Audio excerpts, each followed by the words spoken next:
Hello there.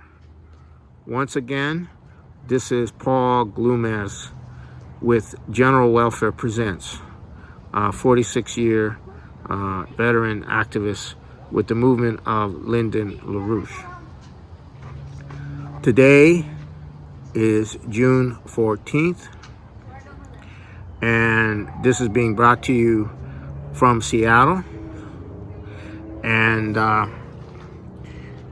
I will be beginning this with a report on observations involving the Capitol Hill Autonomous Zone. Okay. After going into some of the examination of what's been going on there, it's become somewhat clear to me that this is very well organized. The two primary leaders are the city council member, Kshama Sawant, and the former mayoral candidate for the independent Socialist Alternative, Seattle Independent Socialist Alternative, Nikkita Oliver. Nikkita Oliver has a spread interview in the national magazine, Vanity Fair. So, what is going on here? Okay, these two individuals are highly capable organizers. They're socialists, and they have been building this capability for quite a long time. In the case of Kshama Sawant, she's been a principal proponent of things like rent control, housing for the homeless, and anti-rich, anti-wealthy. She's also been running the Tax Amazon campaign. So this is not just some Antifa operation. This is not some Antifa operation. This is a tax the rich, sort of like a much more focused and organized and developed Occupy Wall Street. Now, what appears to me to be, and Nikkita Oliver is very active and has extensive networks in this milieu, and she did run a mayoral campaign, which based on these kind of things.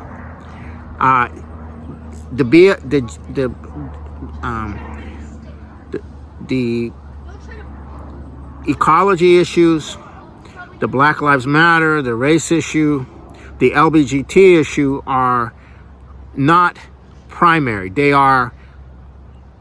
draw people in, but they're not the primary focus of what I see them going with. And what I see in the setting up this autonomous zone is an area where people can congregate, and homeless people can set up shelters, and where food can come in to feed these homeless people, to feed the future demonstrators. So this is going to be a staging area, as I see it, for future demonstrations. A few days ago, they went on Tuesday. They went and occupied the day after the mayor surrendered the police precinct. They went and occupied the city hall, and they were let in, of course, by Kshama Sawant, and she's a city council member, and they were quite numerous. It was quite numerous, and they were chanting, Mayor Durkin has to go, Mayor Durkin has to go, et cetera, et cetera, et cetera, which is quite intimidating. I would say it would be quite intimidating, but it was quite large, relative, and it wasn't some Antifa. This was not Antifa. This is a much well-organized operation.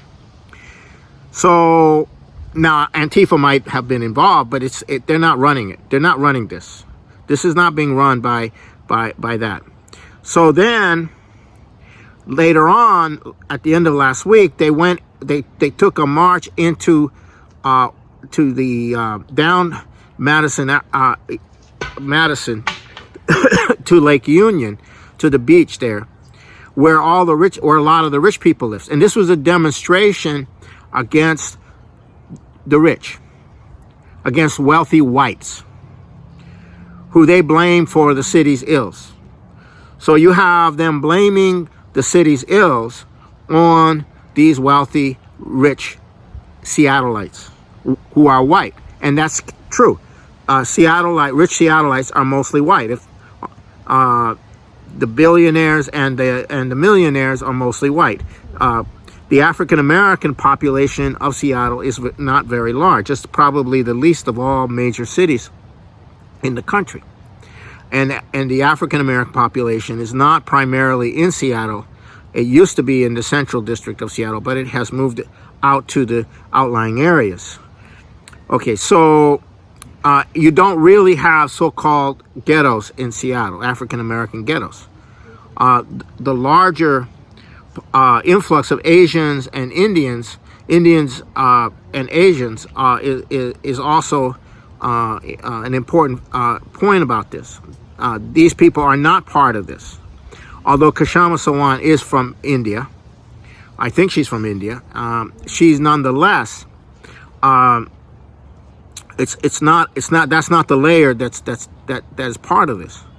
So part of what became obvious to me in my examining this is that this will be a congregation point for the deployment of homeless who will be fed and what have you, and be activated into these demonstrations. So they're integrating youth, students, the gender people, some African Americans, not many probably, and mostly young people. And as this grows, it's growing in the context of the malaise of the population of Seattle, the underclass of Seattle. So it's the underclass of Seattle which is being organized in this. Okay, this is what's going on. It's not Antifa. So now we are at a point now. We're in the 4th month of the lockdown. Things are starting to open up, but there's also things starting to happen. New spikes of the corona virus and so forth and so on. It's also expected that this virus will come back in the fall as we go into the elections.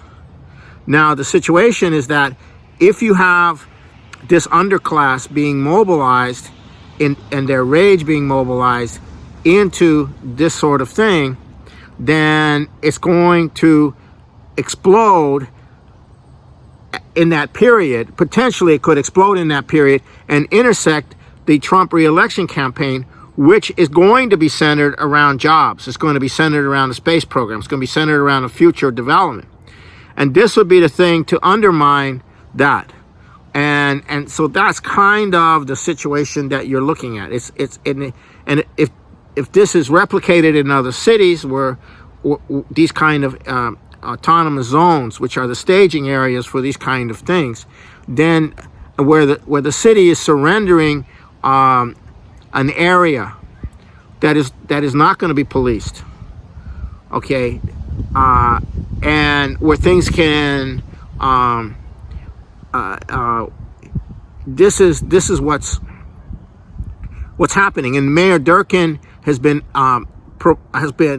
promised $100 million to this situation for building, or I just saw that. But the demands of Kshama Sawant and Nikkita Oliver is that the police be defunded 50%. And they want that $100 million to be deducted from the police department. Now, what does that mean? Well, it means the police don't have the ability to patrol or respond or whatever. And what that means is that these things can grow. You can have bigger demonstrations, and there's no way to stop them from rampaging or doing this or doing that. and it becomes a terrifying thing when they go out to the rich neighborhoods and start burning down homes, or start looting the rich houses and so forth and so on. And this is the kind of direction that appears that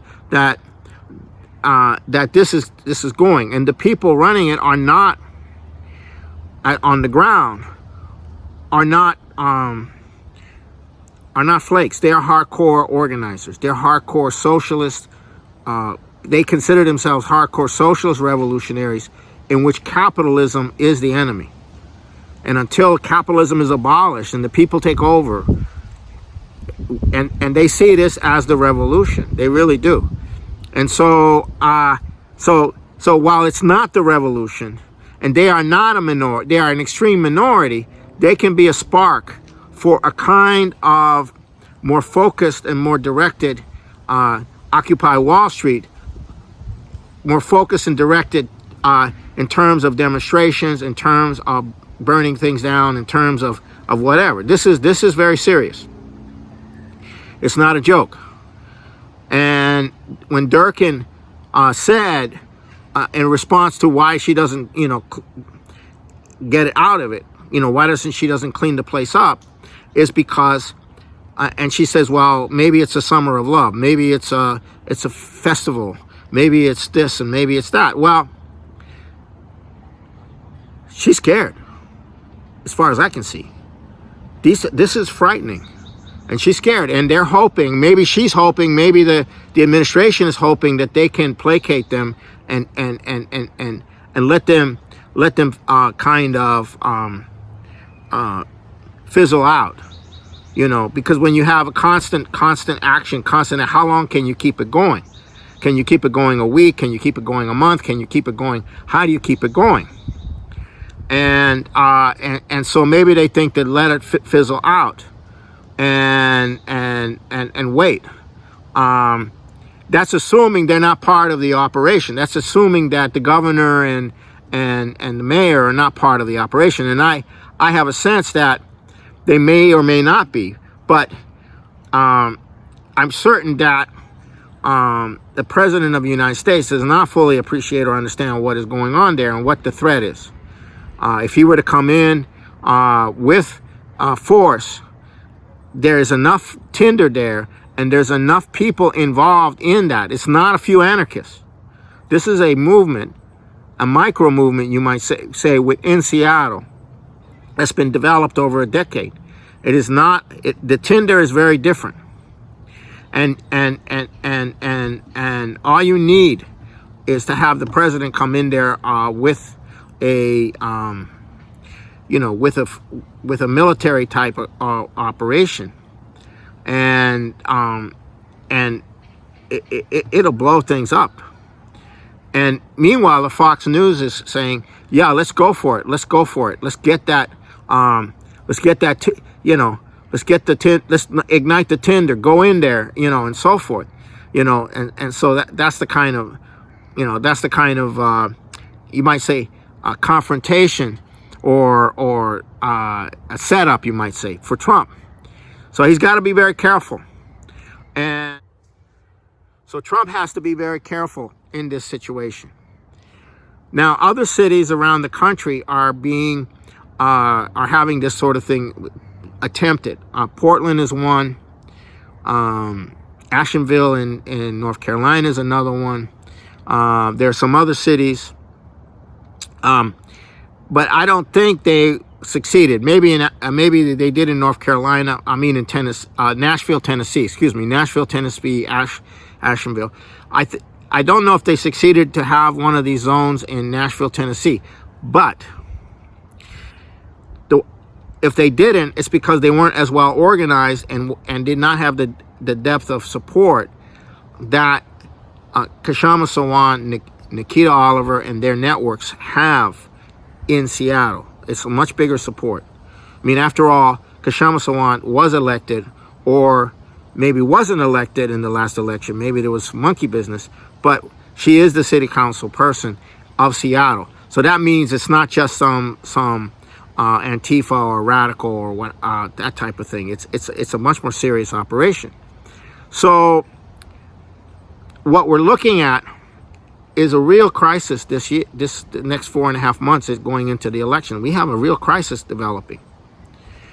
The president has to somehow unify as much as the country as he possibly can around a development policy, around a LaRouche type development policy, and a space program, especially a space program. He has to go very big to the youth on a space program. To whatever degree some economic optimism is projected in the campaign, and where Donald Trump takes concrete steps to implement as much as he can in this period, to do as much as he can in this period in this direction, is the degree to which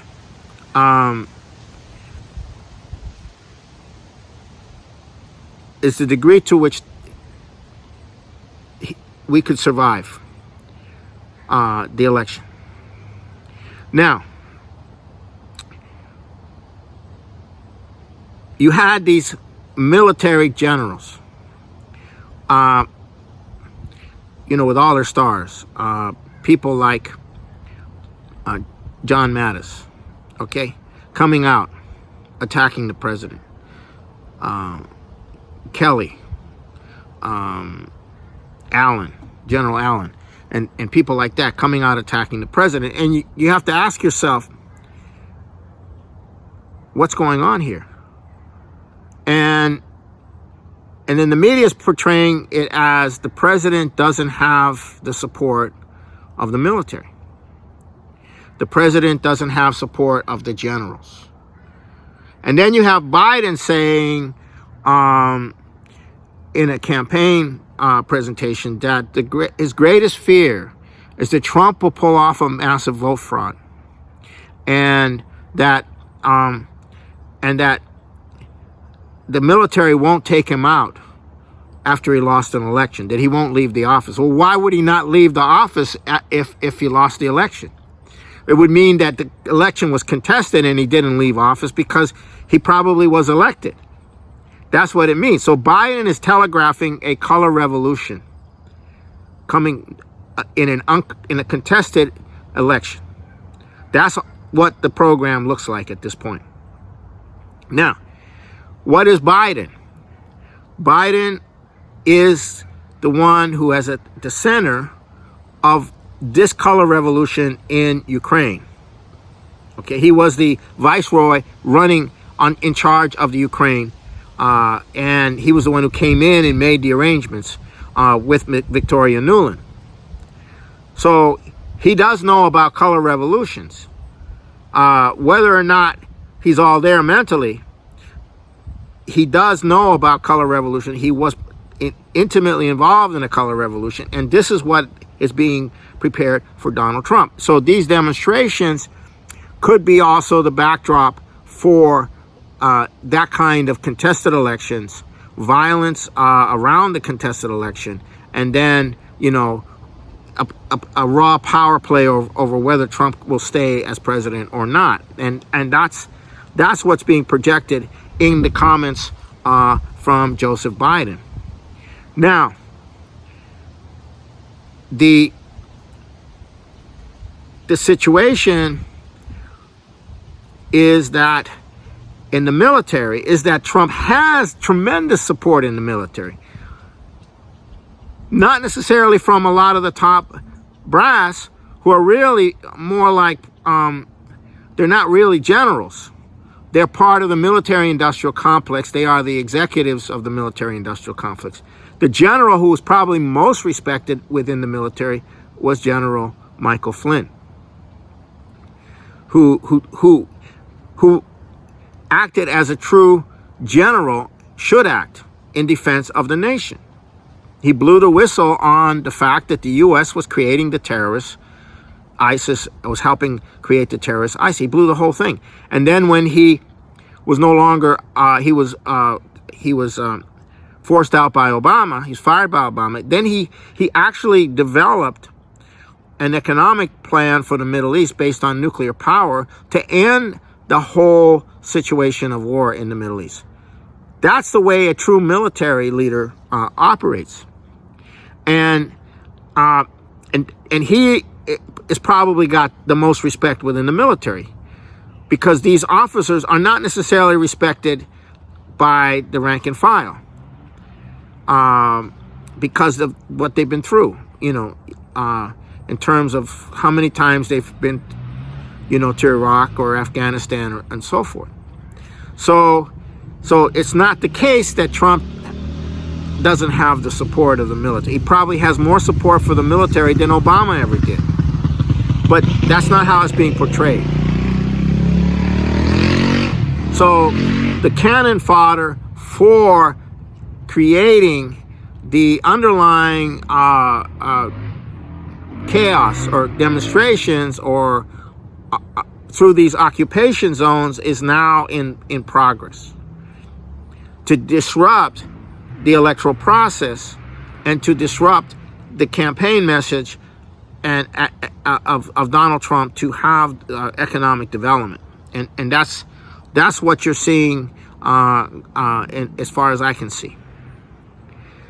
So as we go into the election period, it's going to get very, very rough. Now, the other side of the question is the blowback. To what degree will these actions blow back into the population as they see this insurrectionary aspect affecting them? To what degree will that trigger a backlash towards a landslide election that takes the Democrats out of the Congress, out of leadership of the Congress, and brings back President Trump as a real president, not a contested president, not a president facing continuous insurgencies from within the government. So that's going to be very key. On top of everything would be the backlash factor.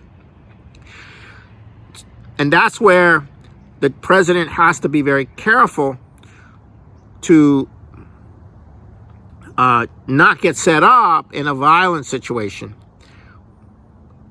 but to keep focus on the economic message. And that this is not America, we are one. And his speech at West Point was very to the point. He'll have his first rally in Tulsa, Oklahoma. He moved it from the 19th to the 20th in respect for Juneteenth, which is the African Americans, when the African Americans in that region discovered that the emancipation had occurred and that they were freed. The slaves were freed. But we are told there's already 300,000 people have applied to be there, have responded that they want to be there. So there is that process also going on. So we are in an unprecedented political situation, which is heading into a defining moment. And the Democratic Party has become the party of fascism, the party of the deep state, the party of surveillance, the party of Eric Schultz of Google and the monitoring of everybody's activity, and a weaponized psychological warfare against the population. Okay, so we come to the question: do Black Lives Matter? And the issue is no. George Soros's money matters. Okay, that's what matters. So there isn't an economic program to develop the nation. There isn't a program to work with the rest of the world in economic development, and that will not occur until this fascist apparatus, which is the British, created over many decades in the United States, is crushed. And that's what this election has to do.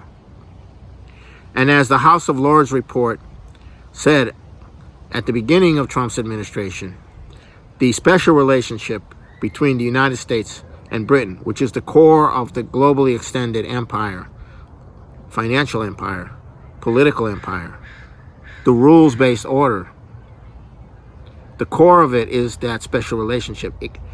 As the Lord's report said, it won't survive a second term of Donald Trump. They have to get him out. There is no alternative for them. They have to get him out. And there's no alternative for us. We have to put him in, keep him in. And it doesn't really matter to me what you think of Donald Trump personally. He has to come back in. Now, at an earlier period in the campaign, and he mentioned that he supported Glass-Steagall. He only mentioned it twice, as far as I know. Mentioning Glass-Steagall is like, it's a trigger for the financial community to go after you. Even to mention it. That is the fear. When the nation or nations around the world implement Glass-Steagall, they wipe out the empire. They wipe out the empire financially, for good. And the fact that Trump has indicated that he is for Glass-Steagall at an earlier period must be very worrisome to this empire. And that he's liable to do that if he can, if he has the power. So we are entering this period, and it's an incredible period. And I would like you all to stay tuned, and I would like you all to go to the LaRouche PAC website and find and follow what's being said there.